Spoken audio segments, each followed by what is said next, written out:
Let's talk about new bills being proposed for Social Security increases. So if you're somebody that collects SSI, SSDI, retirement, veterans benefits, any of these fixed income benefits from the Social Security Administration, you're going to want to watch this video all the way through. Now, first up, let's take a look at a bill that just came out, Social Security update.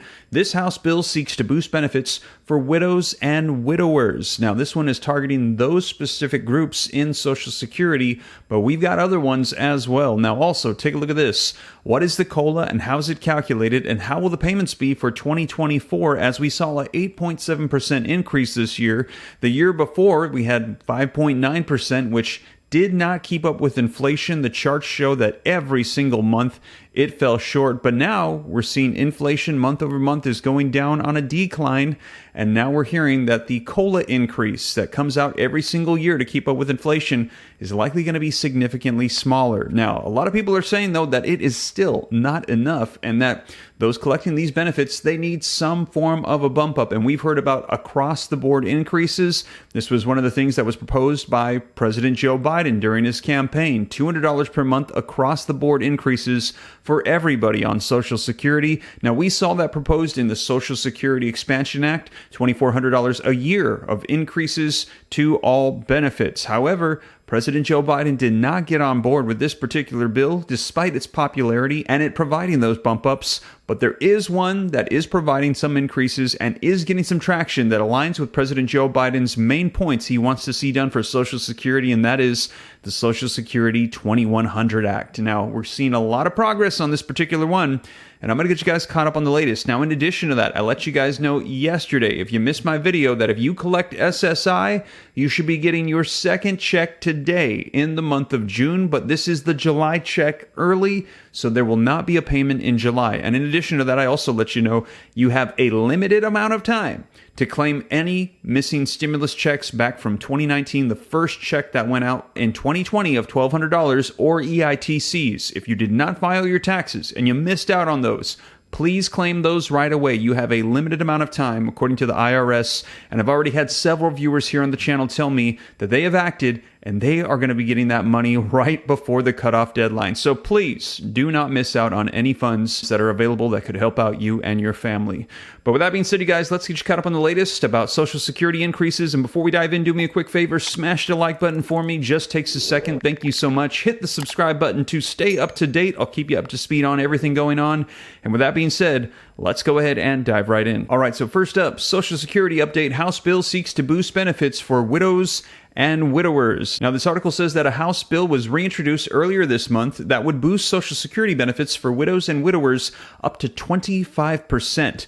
The Protecting Our Widows and Widowers in Retirement Act, introduced by Representative Linda Sanchez on June 7th, would create an alternative benefit that is equal to 75% of the combined income both spouses received when the recipient was alive, because some Social Security recipients see a drop in 50% of their monthly income when their spouse dies, and benefits would increase their expected income by an extra 25%.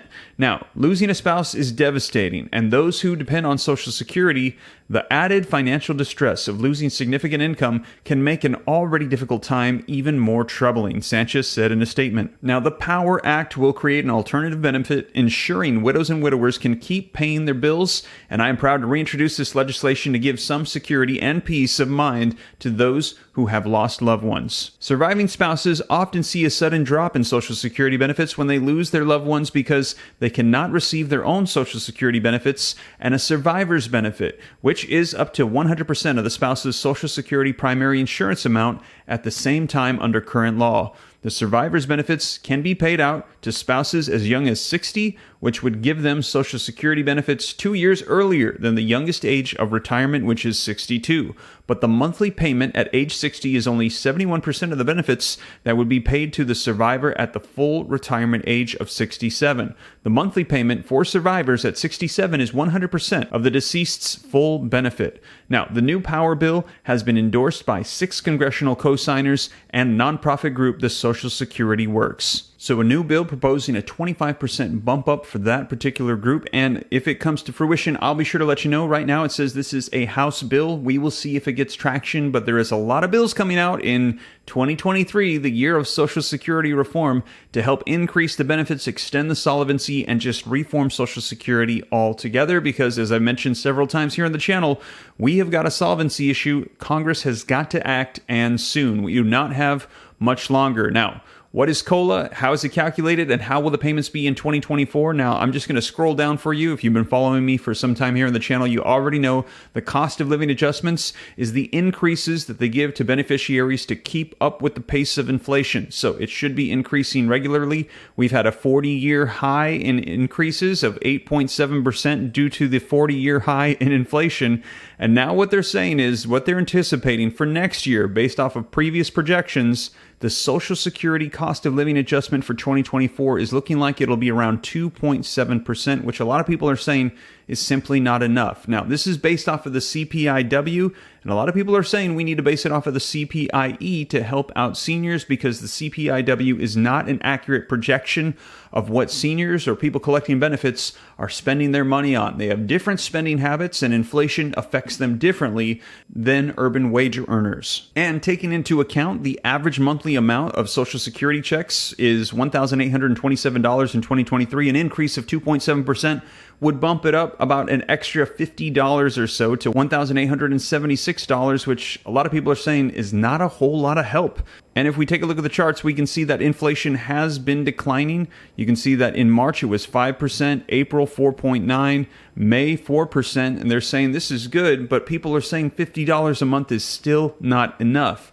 And that is why we're seeing these proposals for these additional bills to help expand Social Security benefits so people can receive more. And as I mentioned, Bernie Sanders was leading the charge. In February of 2023, we saw the reintroduction of the Expansion Act, which a lot of people are saying is the solution. However, as I mentioned, President Joe Biden was not on board because he said that nobody making $400,000 a year or less would pay a penny more for taxes as a result of their Social Security bills. And this particular bill says if you make $250,000 a year or more, you'll be taxed, which does not align with what Biden had said.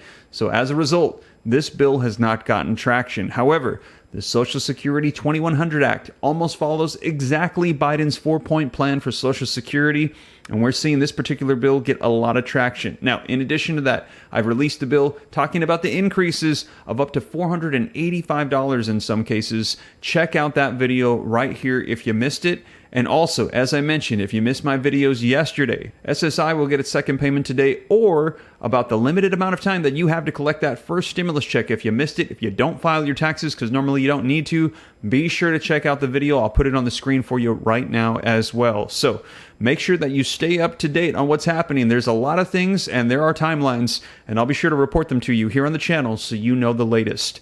But with that being said, you guys, thank you so much for joining me. I hope this was helpful, and I'll be sure to keep you up to date on Social Security, increases, and everything going on. And I'll catch you in the next video. Take care. God bless. This is Steve.